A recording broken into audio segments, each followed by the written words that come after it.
Welcome, in front of me is LENOVO ThinkPad T495, and in this video I will show you how to set up fingerprint unlock on this laptop. So first of all, open the start menu and go to settings. Then go to accounts.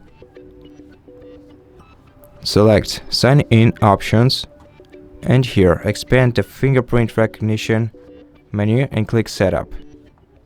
Then click get started and proceed by entering the PIN code to your account, and after that start pressing the fingerprint sensor that is located next to your touchpad right here. Press it with the finger that you're planning to use to unlock your device with.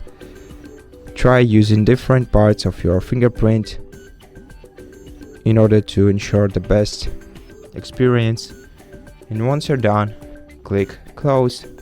Then we can use Windows L combination of keys to put the device on the lock screen and try to unlock it with the fingerprint, and it worked smoothly. And I hope that it did for you too, and if it did, please consider subscribing to our channel, leave us a like and a comment below, and I'll see you in the next one.